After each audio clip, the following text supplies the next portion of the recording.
Are you downsizing? Maybe need more room because of additions to the family, or possibly seeking that dream home you've always wanted? Well, Tim Eisner at Royal LePage Atlantic is the guy for you. With a proven track record and multiple awards, Tim goes above and beyond to find out your needs and exactly what you're looking for. So if you're seeking a new home or trying to sell your current one, contact Tim at 902-499-5717 or check him out on Facebook at Tim Eisner. Again, that's 902-499-5717. Trust me, when all is said and done, we'll be saying Tim Eisner strikes again.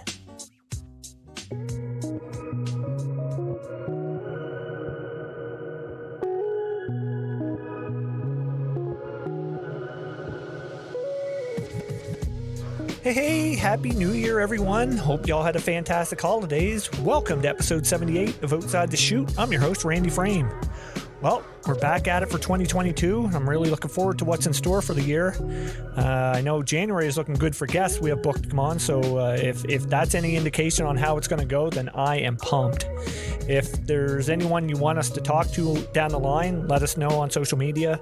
You know, we're on all platforms, Twitter, Instagram, Facebook. Of course, our handle is at Outside the Chute. While you're on there, may as well give us a follow. We have other softball content on there as well, besides our weekly episodes, especially on Twitter, where there's always a Did You Know or the OTC Player of the Week. Speaking of the OTC Player of the Week, this week's comes to us from Alabama as Addison Russell takes home the weekly honors. Addie went 11 for 13 for a 846 average with 10 RBIs in 6 games, while also striking out 16 batters in 8 innings on the mound this past weekend at the Softball Youth Elite New Year's Eve tournament in Panama City, Florida. Awesome job, Addison. Those are some impressive numbers. On to this week's guest, and we sat down and chatted with University of Georgia Alum and current assistant coach at Hofstra University, Kristyn Sandberg. Kristyn has had a fantastic career as she spent her undergraduate career at the University of Georgia and was named a second-team NFCA All-American after garnering first-team All-Region honors. She played a key role in leading the Bulldogs to the Women's College World Series in 2009 and 2010, while earning SEC All-Freshman Team honors in 2009 and first-team All-SEC recognition in 2012. She would go on to be drafted 5th overall in the 2012 NPF Draft by the USSSA Pride, where she become a 2-time NPF champion.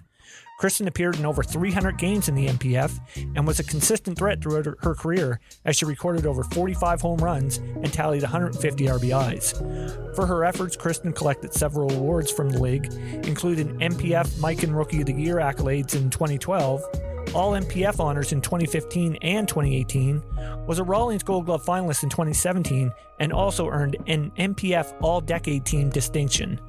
She now finds herself in the coaching ranks with stops in LSU, Syracuse, and now with Hofstra. We're going to talk to Kristyn about getting her start in the game, her decision to attend Georgia, her time in the NPF, her love for the New York Islanders, and much, much more. Kristyn was an absolute pleasure to chat with. Hofstra definitely has a good one on their hands. So as usual, grab that drink, sit back, relax, because here we go.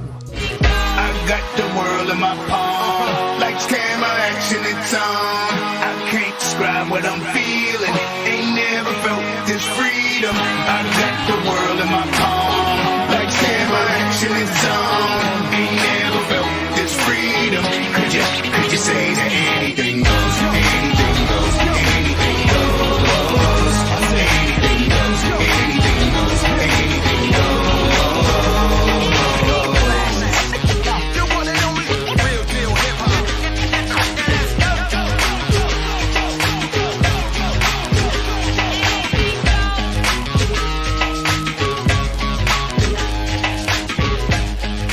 All right, here we go. Kristyn, thanks so much for coming on the podcast. Yeah, thanks for having me. Super excited about it. How are things going down in Island Park today? They're good. I think we've got a little bit of snow coming through here, but not much accumulating. Finally got some cold weather.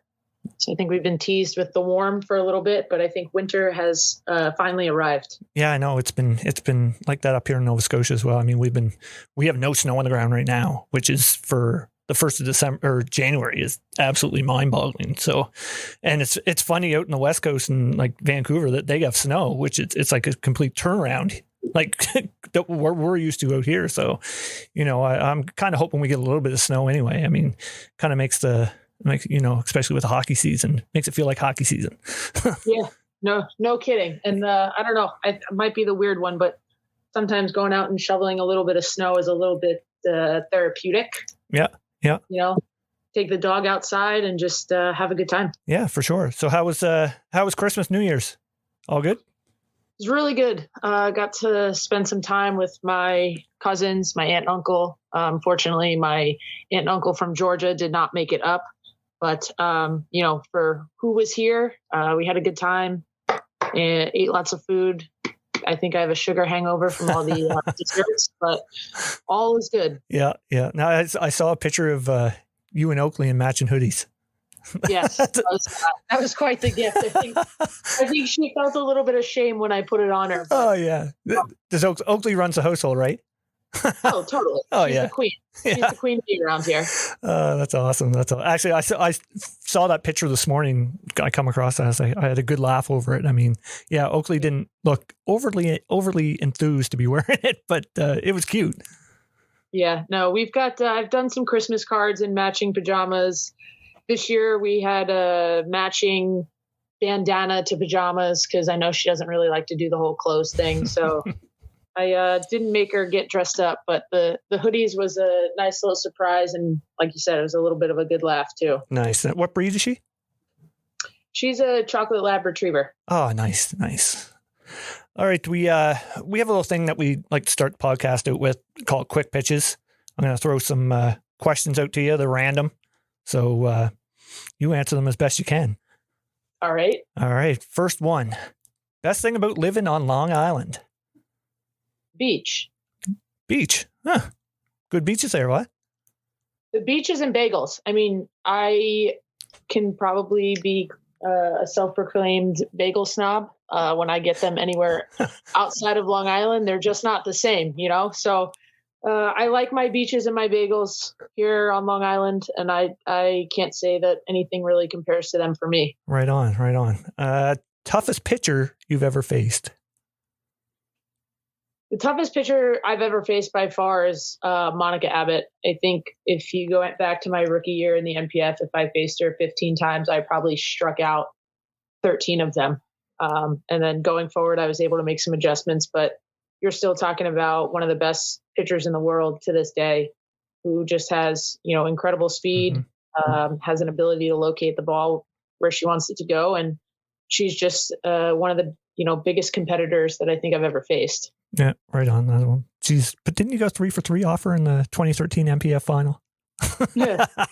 Well, sometimes you work hard enough and you get some good luck, Yeah. And at other times, you're going to fail, but it's all about how you bounce back. And, I guess that year I did it when it mattered most. Absolutely. Who's your favorite New York Islander ever? Ooh, when I was younger, I had a really, big, I guess I'll say love affair with Rick DiPietro. I thought that he was a stellar goaltender. He was on the U.S. team. Unfortunately, he was somebody who had his career taken from him through injuries. But I think if I had to pick one all time, that would probably be my most favorite. Okay. Well, actually, I'm jumping another question ahead of the other because I had DiPietro on here. Okay. How upset are Islander fans that you're still paying Rick DiPietro? Oh, I don't know. I mean, it's kind of like the Bobby Bonilla deal, right? Like you're just shelling out money on one day every year, and these guys get paid, and then they get paid to do nothing, I guess. But you got to give credit to their agents and them being able to finagle a deal like that where they still get to see, the money they signed for. Yeah. Well, that was the Charles Wang era. Like, I mean, he signed some crazy deals back then. You know what? Sometimes you just got to do what you got to do to get the players you want. Yeah. They don't always make sense to the general public, but you got a guy like Lou Lamoriello now who can wheel and deal and figure out the salary cap and no nonsense, Lou. Nope. No nonsense. Yeah, exactly. Next one, most memorable moment from your playing days. Most memorable moment. I think we're going to have to go back to that championship series in the NPF. That 3-for-3 game when I was able to put that ball over the fence, kind of give us a little bit of a cushion there. That was probably that was the first championship I'd ever won at, the professional college level, what have you. I've always kind of been on the losing end when I was in those games. So to be able to have that moment, to hit it off one of the greatest pitchers in that environment. I mean, Chicago was loud and rowdy that year. They are true fans through and through to their Bandits. And, you talk about the Bandit Pride rivalry. I mean, that was at its peak finest. And, I just think about my playing days, and that's certainly a day that stands out to me. Awesome. If you had to live off one food for a week, what is it? I could go back to bagels. I could have a bagel breakfast, lunch, and dinner, honestly. Really? Do I get to change what I put on the bagel, or does it have to be the same thing? Yeah. I guess you can switch her up if you're going with bagels. All right. So we go like bagel with cream cheese, bagel with egg salad, bacon, egg, and cheese on a bagel. Yeah, wow. I could go forever with that. Okay, well. Carb overload, but. I guess it would be. If you could go back and replay one game from your career, which is it? I would love to go back and play Washington in 2009 for that second game of elimination in the World Series. Gotcha, yeah. I think that we had a really good team that year, and I think that we were just in a position where we were maybe a little bit tired from our marathon of a game earlier in the day. Had to go extra innings. We're out there early in the heat. If we could have had that game on a different day, I think we might have had a different outcome. But you got to give credit where credit's due. And Danielle Laurie is a phenomenal pitcher in her own right. And she was on a mission for Washington that year. And, to go out and be knocked out by the eventual national champions, it's, not a bad way to say you lost. But I think if we played that game, maybe the next day, you might have saw a different outcome. Yep, for sure. Last one, as a big time Islanders fan, what's your favorite moment?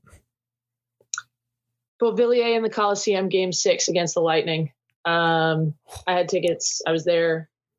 My watch kept telling me that the decibel level in there was, I don't know, whatever it says. It's dangerous for your ears or something. It was just an incredible environment in a building that I had so much memories in growing up as a kid, going to games with my parents. We had tickets, one of those like 8-game packs. We used to go and sit there and watch games, and that's just where I fell in love with the game of hockey. And to be in there and be in that environment in a, Stanley Cup playoff game, I mean, nothing like it. Oh, no. I mean, I find Nassau was like so intimidating, for other teams to go into, you know what I mean? Like I'm a Penguins fan. So in 2019, when you guys swept us in the first round there, and I think you guys were at Barclay most of the season, were you not? Yeah, the Barclay thing was was like a slap a Band-Aid on a problem type deal. Yeah, exactly. And then, but for playoffs, you switched to the Coliseum, and I can remember saying, "Oh no, this is not good." Yeah, because the Islanders were a totally different team at the Coliseum compared to Barclay. Oh, 100%. And I think just the building itself, when you look at Barclays, I mean, I was at a playoff game there, I think when they played the Hurricanes, and, it was loud, but it wasn't the same as being in the Coliseum where you're in that like tight environment, the ceiling's low and everything's just like echoing off the top. I mean, you get to a point where you can't even think. You're just loving life in there. Yeah. Well, I can only imagine what it was like in there when Bobby Nystrom scored that OT winner in 1980. Like, I mean, you see video of it against Philadelphia, and it's like the roof blew off the place. So yeah, there are some people I know that were at games like that, and they were at the most recent run, and they are willing to argue that this round was louder, better, stronger than that 80s run. But I obviously cannot speak to that. So I'm just gonna, live in my little world here of my Lightning Penguin playoff that I just had the opportunity to do last year. Right on. So how's the new one, the UBS? I know you've been there a couple times. It's got all your fancy bells and whistles I think that everyone wanted. It's big, it's open. They said they tried to build it just like the Coliseum. I don't think it is personally. I think that it's a little big and wide open for it to be like the Coliseum. But I was in there for an Islander Ranger game, and it was, on the losing end of it, but it was still, typical Ranger fans ending up in the Islanders home rink at UBS. And, it's got good food, good views. Again, nice giant jumbotron in the middle. Sometimes I think it's a little too big if you're sitting down low. It's kind of like sitting in the front row of a movie theater, but all in all, I think they did a pretty nice job. But I think the unpopular opinion for me is I'd rather be in the Coliseum. Right on. Yeah. I think a lot of the fans would argue with me that they like UBS and they want to be there. But to me, there's no place like home. Oh, yeah. Oh, absolutely. I totally agree with you. Now, you got to see, you saw McDavid play a couple of days ago, didn't you? I did. How was he live? For that. It's pretty cool. The way the Islanders defended him, they kind of took him out of the game a little bit. So, they equalized it, and fortunately they were able to get that OT win. Yeah. Nice shot by Noah Dobson. He's actually from Atlanta, Canada up here. So right off the bench, picked it up. Yeah. Yeah. That was, that's 2 wins in a row there, isn't it? It is. Yeah. Buffalo and the Oilers. There they go. They're starting to come alive at UBS now. All right, let's get into your career. Tell us how you got your start in the game. Well, I just grew up. My parents put me in Little League here, and I played baseball through probably about the time of being 12, 13 years old. Whenever you hit middle school and you get to start playing sports in school, I switched over to play softball at that time. You had to, for me, if I wanted to continue to play baseball, I had to go through all these different physical athletic tests just to be able to play. And, my family and I just kind of sat down and figured out that it was probably about time to switch over if I wanted to do anything and take this, as far as I did. And, I continued to play a little bit of local travel around Long Island. Mm-hmm. My 14 and under team, our coach, he decided to move back upstate. His daughter had a kid, and he wanted to be closer to her and, be able to be grandma and grandpa with his wife. So when that team split, I joined a more national level team. We did a lot of traveling, Texas, California, Arizona. We did the whole West Coast trip. We went down south. And I got my look from Georgia actually while I was in Huntington Beach in the fall for one of those pre-Thanksgiving tournaments. Yep. And, I came home and I got a handwritten letter actually from Georgia, which was kind of cool. It was different. You go out to these tournaments and you come back, and this was before they started just emailing them to you. You sat and you waited for the mail to come, and you checked the letters that came, and they would often just have a questionnaire asking you to fill it out and send it back. And Georgia was one of the ones that was a little bit different with the handwritten letter, like I mentioned. And, I had the opportunity to take a visit down there, and I actually have, like I mentioned earlier, my aunt and uncle, they live about an hour and a half from Athens. And, everything just kind of felt right when I got down there. And at the time, I think they were a top 25, 30 program. Mm-hmm. And, what better way to just move to the next level than to just jump right into it. And, when you're being told that you have an opportunity to compete for a starting spot as a freshman, and you're getting X dollars in scholarship, and you've got this stadium with this newly built indoor, which at the time I think was the newest of all of the SEC schools. Right. So you get that relationship. You're able to develop a relationship with the coaches, because at the time it was not like it was recently where they're doing it super early. You actually got to talk to them and develop a relationship, get to know them. And like I said, it felt right. And when the time came, I signed my papers and became a Georgia Bulldog. Right on. Was Georgia an easy decision, or were there other colleges in the running then? There were other colleges, I would say, that were in the running. The travel team that I was playing for at the time, when we would go to tournaments, we would go a day early because the team was from all over the place. So we would practice at the closest college. So I remember practicing like at Stanford, at UNLV, at UNC. And when we were there, we got to interact with the coaches, talk to them. They watched practice, things like that. So I had the opportunity to be on other campuses, but when I went down for that visit at Georgia, it was different. It was one of the first ones that I had gone on alone without my team. It was just my parents and I. But I know my dad really wanted me to go to Stanford, get a business degree, come home, work on Wall Street, make life easy. But my SAT scores couldn't quite cut what Stanford was looking for. So I was like, you know what? I have this really great opportunity in front of me, and I think I'm just going to take this instead of going to take another test and trying to get another 200 points. And, it turned out to be probably one of the best decisions I've ever made in my life. Right on. Actually, I want to go back a little bit. You said you played baseball up till you were 12 or 13? Yeah. How was that adjustment, going from baseball to softball? It was difficult. I had a hard time picking up the underhand pitching for a while. Right. I just wanted to bunt because I felt like it was the easier thing to do to make contact and to get on base. And, my dad and the other coach are looking at me questioning, like, what are you doing? Why do you keep bunting? And I'm like, well, because I'm having a hard time hitting the ball. It's different. And it took an adjustment period, but over time, you start to get used to the motion, the release, seeing the ball a little bit better. And, it became more of a swinging hit for power game for me than to try and drop a bunt and beat it out. Right on. Yeah. So what was it about Georgia, that ultimately led to your decision to go there? Was it, the coaching? Was it, your visit?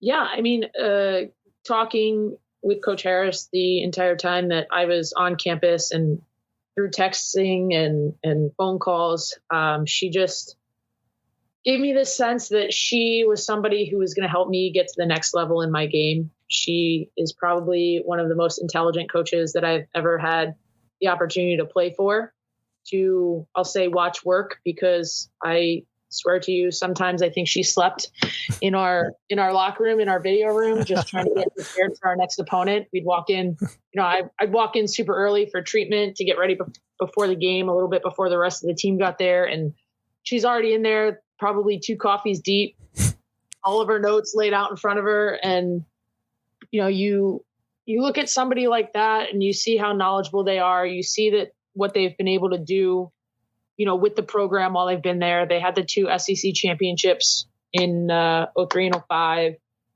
So, I was walking into a competitive program with somebody I trusted, with somebody I looked at to be kind of like my mom away from home, so to speak, even though, she's still coach, but off the field, she was always there for us with whatever we needed. That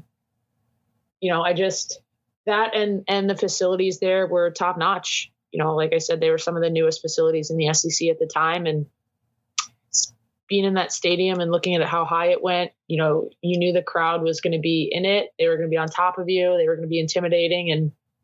And it was just something that, again, felt right. When I'm talking to recruits, my advice to them all the time is like, you'll know.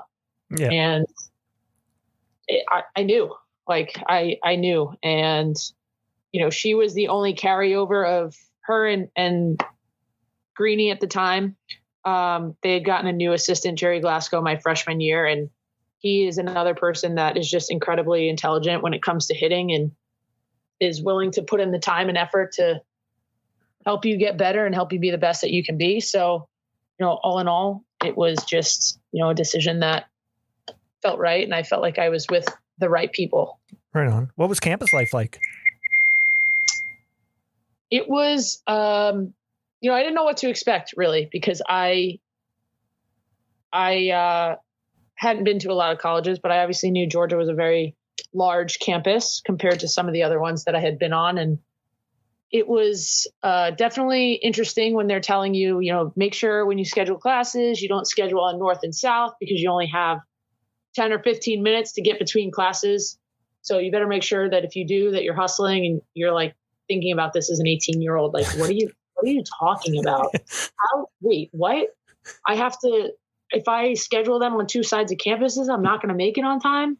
So you get on the bus system and like everybody's trying to get on the one orbit bus that gets you to pretty much every spot on campus. You're crammed in there like sardines at times.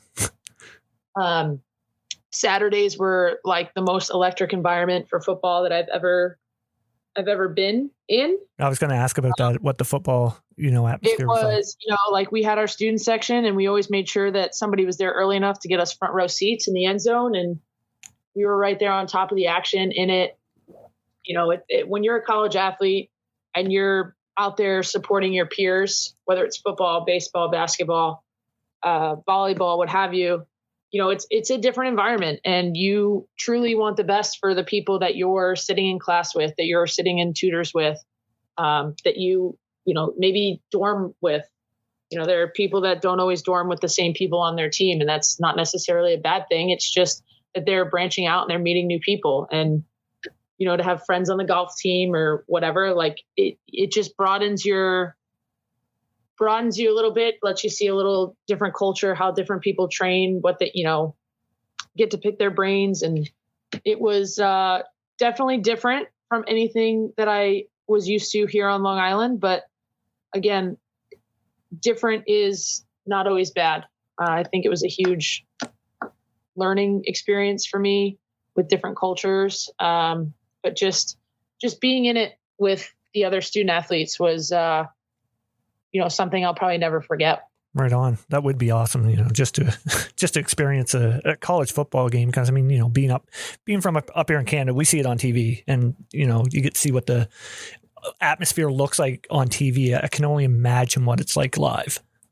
Oh yeah, I mean they're coming in Thursday night with their RVs, and they're setting up, and they're barbecuing, and they got TVs, and I'm looking at it like, what, I've been to Met games. I've been, I went to a Yankee game here and there when I was a kid, but I had never like tailgating. Like, what is this? Yeah. This is like insane.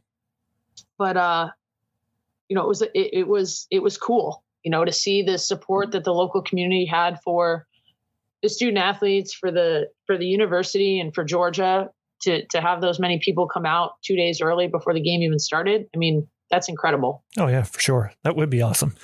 Can you remember what, your freshman season, can you remember any, big adjustments that you had to make, going up that level? Yeah.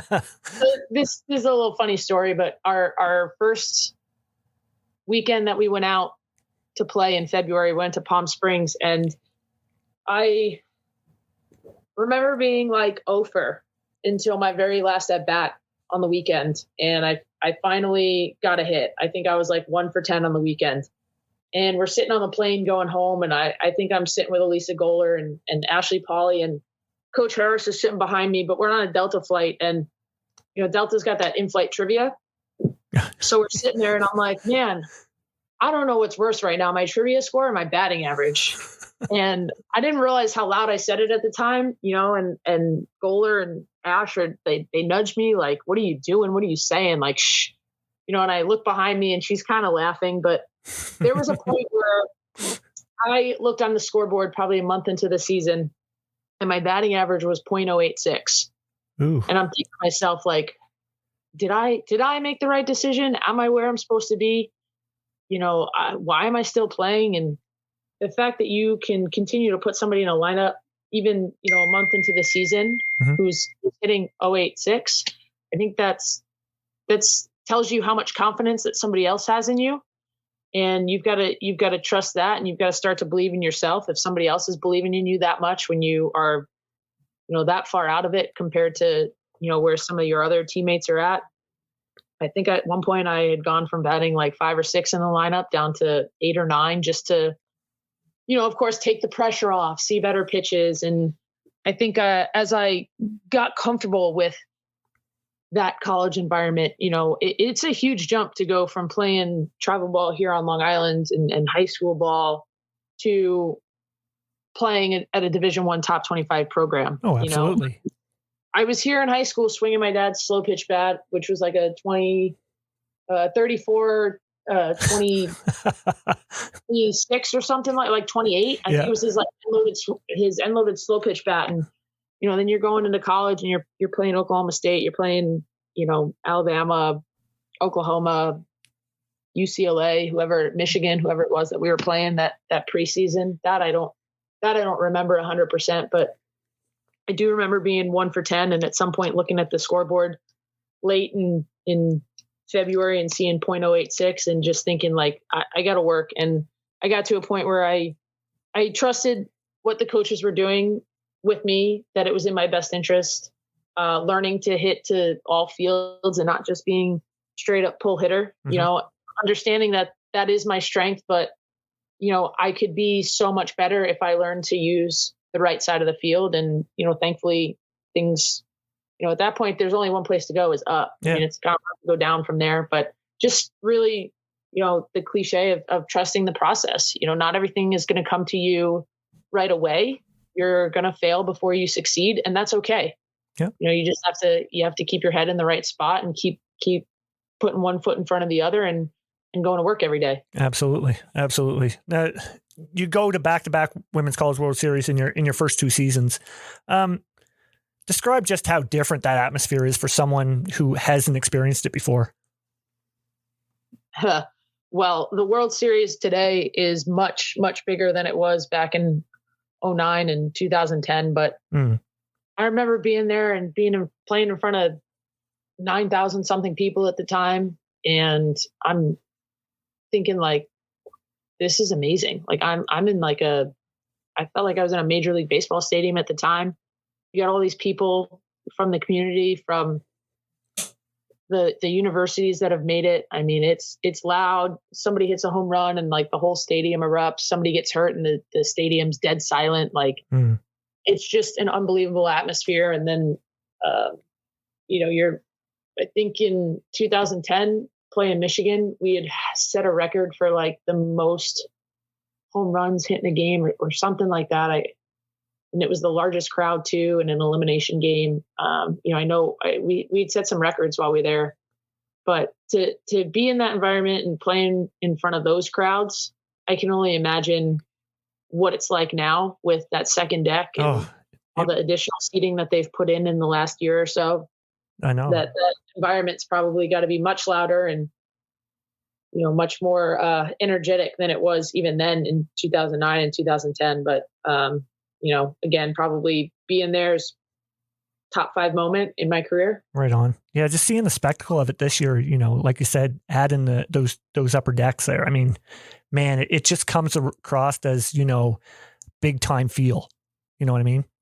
Yeah, for sure. I mean, you're playing in college stadiums that hold 3, 4, 5,000 people, maybe. Then you get there and you got 10, 12, 13, 14,000 people. I mean, you're playing double of what you've played all season. And it can be intimidating. You walk out there to home plate and you've got this massive seating structure behind you, but you got however many cameras that they got out, literally a camera on your every move. But, eventually I think you settle into what it is and you just go back to playing ball and try and do what it is that got you there. And hopefully you're the last team standing at the end. Yep, for sure. So you'd have a fantastic 4 years at Georgia. What are some of the great memories you have from there, whether, it's on or off the field? Well, I think it's just the opportunity you have to be with your teammates. I don't remember a lot of games, scores, outcomes, but I do remember a lot of the times that I had with teammates on and off the field that made us happy, made us sad, bonded us. I have been to 2 weddings now in the last couple of weeks with former teammates, and we've found ourselves sitting there just telling stories back and forth. Oh, do you remember when Coach did this, or do you remember when Coach did that, or this person? And it's really about the bonds that you form with those people, with coaches. I still talk to Coach Harris to this day. I will reach out to her if I need help or need some advice. She actually will text some of us and just say, "Hey, how's it going?" It's that family-like environment, I guess, that you develop, and those are the memories that you have more than sometimes what actually happens on the field. Yeah, absolutely. I know exactly what you're saying. I mean, like being up here in Canada, I mean, I played hockey at a higher level, and you get on those teams with, guys you're with every single day for 2 or 3 years, and I mean, you have no choice but to become family. You know what I mean? For sure. Yeah. And it's not a 4-year bond; it's a lifelong bond. Yeah, absolutely. Now, you'd end up getting drafted 5th overall by the USSSA Pride. How awesome was that feeling? Especially knowing you get to continue on playing the game at the professional level. Yeah, it was certainly a very nice honor, and I can't say that I knew it was going to happen, but I had a hunch. I had a conversation with Jerry Glasgow probably once we got back from Palm Springs that year, and he asked me if I was interested in playing in the NPF, and I said, I mean, I'm interested. I'm not going to, beg and plead to be in it, but if somebody feels that I'm good enough to play at that level and they want to draft me, I'm not going to say no to it. And that is probably a night that does stand out to me in terms of, who we were playing and where. And I remember it being like a Wednesday night, and we were playing Gardner Webb, and the draft was going on while we were playing, and nowadays it's done on a day where nobody's playing, so the teams can watch it and the players can see themselves get drafted. Right. It's on a screen and all that nice stuff. But somehow one of my teammates had found out, and I was walking back in from catching a bullpen pregame, and somebody said something about it, and I just was like, like I had this look on my face, and I know I was excited, but I also was like getting ready to run out onto the field to get, for first pitch. So it was one of those things where it was like hard to really soak in the moment and enjoy it for what it is. But it was certainly a very cool experience. I got to talk about it obviously after the game with our radio guy and our SID, and, to finally sit down and be able to embrace that moment and talk about what it really meant. To be able to be drafted, especially to the Pride at that time, when you're talking about more than half the Olympic team on that. Kat Osterman, Kelly Kretschmann, Andrea Duran. You had Danielle, Lori, and Jen Salling, who are both Canadian Olympians. You talk about the amount of knowledge that's on that bench. It's just incredible. And it was probably one of the biggest learning experiences for me. It's the first time in my career, obviously, that I didn't just walk into something and be a starter. I started out that year as like a pinch hitter, and I think at some point I was like 7 for 7 in my pinch hitting opportunities, and it was like, hey, you're gonna be the DH today, and I was like, okay, I'm just all right, and I ended up taking it and running with it, and had a really good rookie season. And I think part of that goes back to how good of a coach Harris is, and Jerry, and how prepared they made all of us for that level. I think if you go back and you look at any of the Georgia players that made it to the NPF, I think you'll probably see that a lot of them had really good rookie seasons, which is not typically common. A lot of people go into the NPF the first year and they struggle. But fortunately, I was able to have a lot of success and meet a lot of really talented people, learn from them, learn what it really meant to be a professional, how to carry yourself, do's and don'ts. And, I think being on that team with those people is probably why I was able to continue to play for so long. They definitely pushed me. They elevated me to another level. And, I'm fortunate just to be able to say that I've played with, a couple Olympians, be coached by Olympians, and, they're just, they're all good people, and I would still consider a lot of them really good friends today. Right on. Like you said, a lot of people have a big adjustment, jumping into the NPF. I mean, but like you said, you ended up being rookie of the year. You hit 355, led the league in RBIs. Was there something that clicked for you, or was it like you said, being surrounded by so many good players that, that could only help? I think it's a mixture of that. And I think I was having fun. I came off a year at Georgia where I was an All-American, and I had a really good year there. And it was just, seemed like everything just carried over smoothly. I never felt like I was too stressed or I was in too deep. That my teammates made it really easy for me to be there to compete and play every night of the week. It's not like college where you're playing Friday, Saturday, Sunday, and you go home. You play Thursday, Friday, Saturday, Sunday, maybe a Monday, Tuesday in there. You're traveling, you're on a plane, you're on a bus. I felt like I was having the time of my life that year, and everything was just, I did go into a rut a little bit, and I joked with the coach at the time, Beth Torina. I think I was stressing, and she's like, what are you you're still hitting 350. Like, so what? You're not hitting 400 anymore. You're hitting like 320 or something like that. And I was like, I know, but I just feel like I haven't done anything in the last like 4 or 5 games. She's like, are you still in the lineup? And I'm like, yeah, I am, I guess. I guess you're right. Like, just relax, and like I said, I just think I was having a really good time. It was fun. I was in a good environment. I had good people around me, and things just carried over. Right on. How cool was it to win back-to-back championships? It was very cool. Like I said, the first one was the first championship that I had really ever won at probably any level. And, to do it twice at that level with those people, it's just, again, I'd rank those in the top 5 of things I've done because of who I was with and, not necessarily what I did, but what we did together. Yeah. Is the old cliche true about repeating is always the toughest?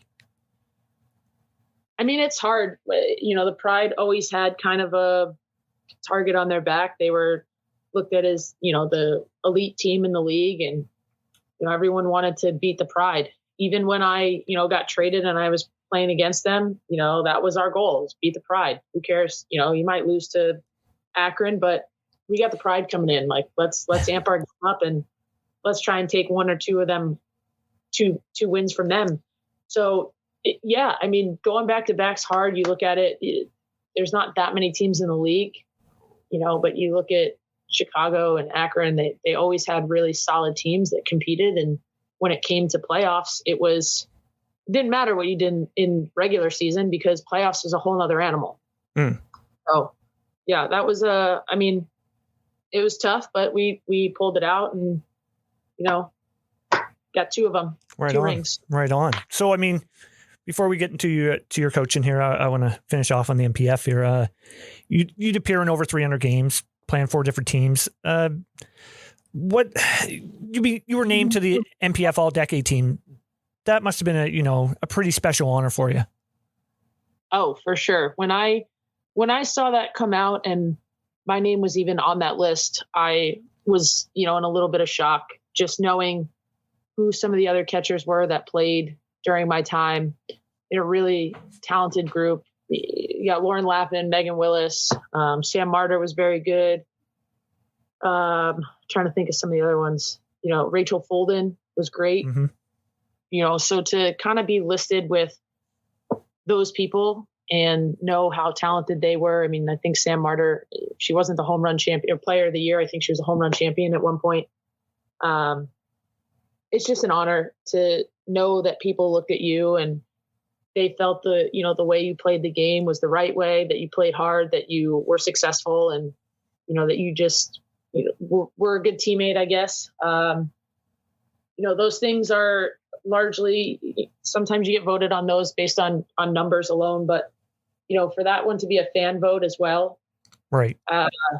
When I got announced as the winner, it was a pretty cool feeling. And, something that honestly I, have a high spot for. Absolutely. That's because, that list reads like the who's who.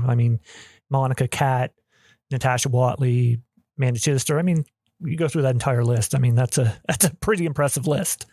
Yeah, for sure. Everybody that got listed at a position, pitcher, first, second, all of them really, really great players. Mm-hmm. So, honestly, if I got to pick a team out of the 4 or 5 people that were listed at each position, I don't think you can make a bad decision. No, absolutely not. No, so true. Let's jump into the coaching side of things. How did that all begin for you? Well, when I was playing with the Pride under Beth Torina, she had kind of asked me what my plans were after graduation from Georgia, and I was unsure, and she'd kind of offered me a position as a grad assistant at LSU. And my initial I was going to graduate. I was going to come back to New York. I was going to become a gym teacher and just settle into life. Mm-hmm. And I had that opportunity to be a grad assistant there for 3 seasons, and something just, about that experience made me want to go into college coaching. I think the way, obviously, I was coached, the way I watched Beth and Lindsay and Howard coach, they're all some of the greatest people that I've ever met, some of the greatest coaches I've ever met, and they do things very differently. And kind of seeing the inner workings, the day-to-day, the practice planning, the game strategy stuff, it interested me a lot. And once I got my master's, I was, looking for a place where I could start and hopefully become somebody like them. I try to every day be a little bit better, learn something new, just, work to figure out how I can make my athletes the best players that they can be. Right on. Yeah. I got to ask about the 2015 run to Women's College World Series with LSU. How different was it to be on the other side of things, in that run where, you don't have I guess you can't grab a bat and go out there and hit a home run. What was it like for you being on that side? Oh, it's definitely an adjustment period from, when you're playing to coaching. Even when I was playing during the summers and coaching at Syracuse, you make that transition from August to September and you're playing your fall games and your team's struggling a little bit. Yeah, of course. You want to go pick up the bat and you want to just, hey, here's how it's done. Like, it's not, not that it's not hard, but relax a little bit and go have some fun with it and make life easy on yourself. But, it's hard, yes, but you have to understand what your role is at that time, and your role is not to play. Just like when I was a player and I was thinking like a coach, you have to, you got to change your mindset. You got to know what your role is at the time and be the best that you can be at your role. And so for me, that was, doing various tasks for them and helping that team. It still hurts to watch that ball go over the third baseline against Michigan, but I bet. I don't know. Sometimes I think it was foul, but what are you going to do? Yeah, exactly. I mean, you have a million people say it was fair. A million people would say it was foul. So, I mean, yeah, it is what it is. Let's talk about your current job with Hofstra. A little closer to home, what? Yeah. I mean, not many people, I feel like, can say that they have a job coaching at this level in a place that they grew up. And, as a kid, obviously I knew all the success that Hofstra had, the conference championships, the run in the postseason, regional, super regional, and so forth. And I look at where it was and I look at what we have to do now. And I would love nothing more than to be a part of that team, be a part of that staff that kind of gets Hofstra back into the, regional, super regional, winning conference championships. But every day it's take things day to day. You work on, where you see weaknesses and you try to build those. You try to continue to build on strengths, and those things, championships, rings, postseason, a lot of that, it's in your control, but it's not in your control. So you go one day at a time and just look to improve. And as long as you're improving, I think we're going to be on the right track to having success. Absolutely. I mean, you must be looking forward to throwing your experience at the likes of Megan Giordano and or Devin Losco, and see how they take your advice and improve their game. Yeah, I mean, they're 2 really great players that we have, and Devin, this is her, I guess, super senior year. She's been around for a while. She's definitely one of the leaders on our team, just as much as Megan is. I think we have a really talented squad. A lot of them are very competitive.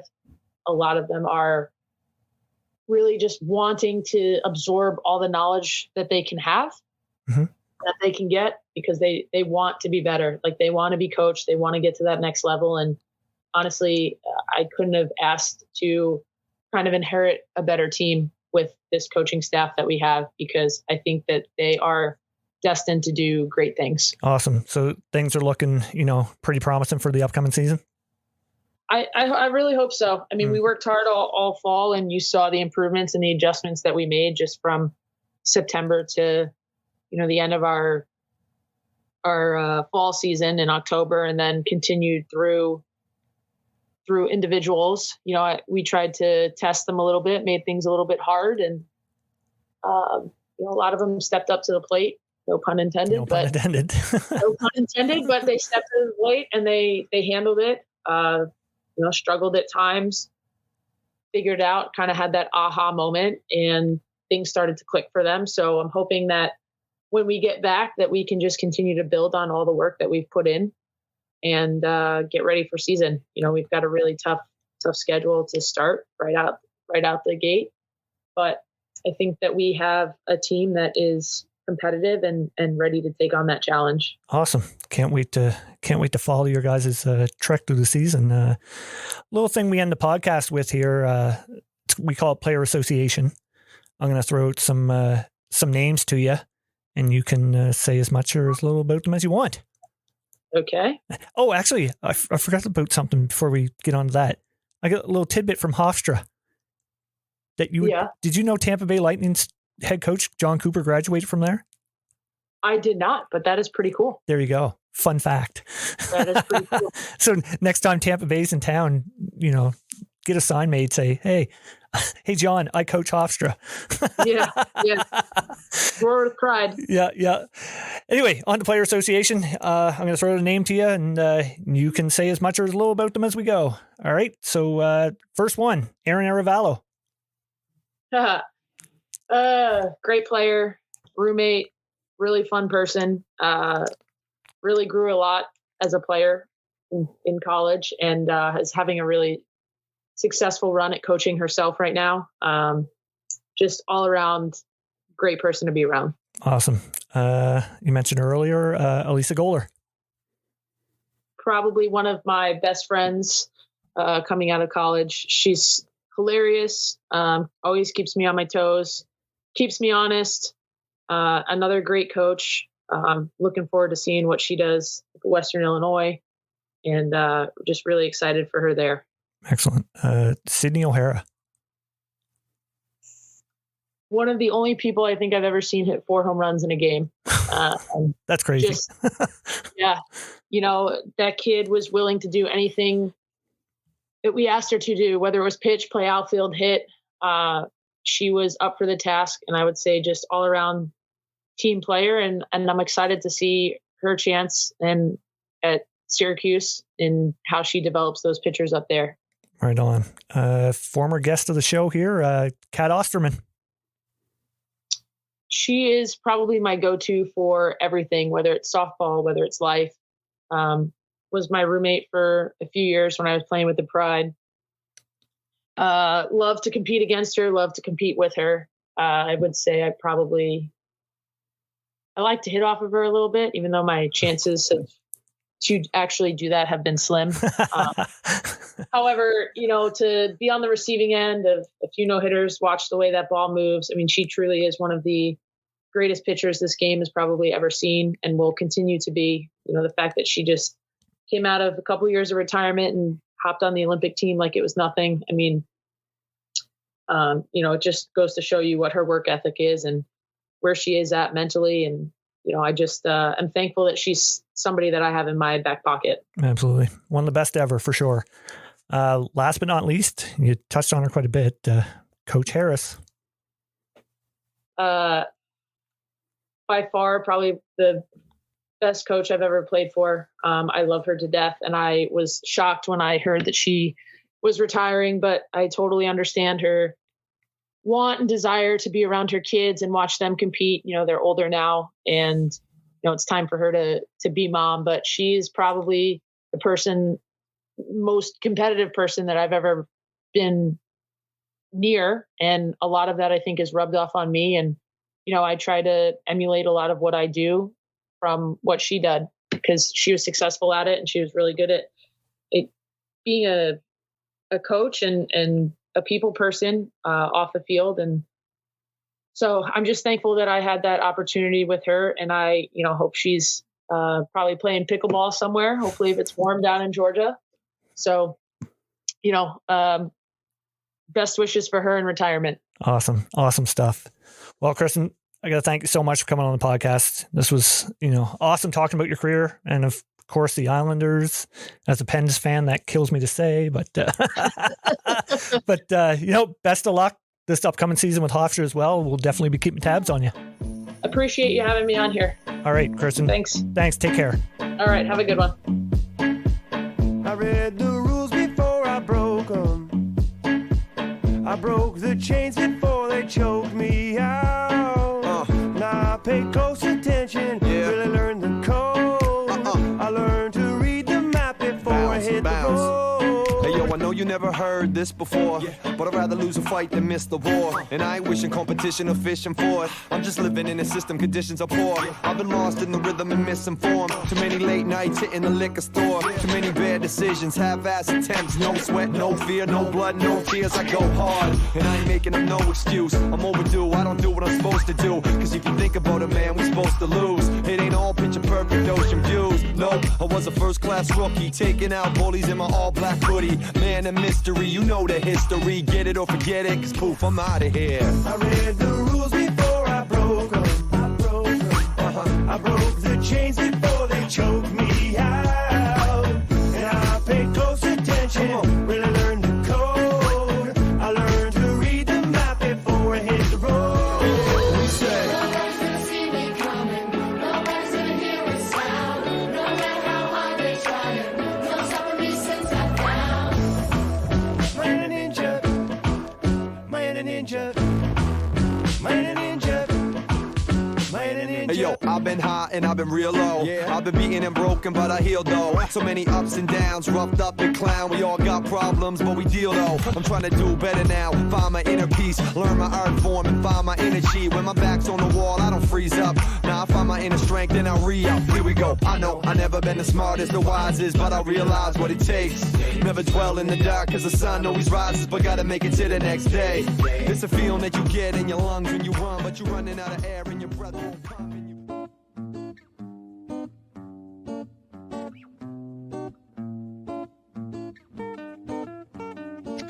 Are you downsizing? Maybe need more room because of additions to the family, or possibly seeking that dream home you've always wanted? Well, Tim Eisner at Royal LePage Atlantic is the guy for you. With a proven track record and multiple awards, Tim goes above and beyond to find out your needs and exactly what you're looking for. So if you're seeking a new home or trying to sell your current one, contact Tim at 902-499-5717 or check him out on Facebook at Tim Eisner. Again, that's 902-499-5717. Trust me, when all is said and done, we'll be saying Tim Eisner strikes again.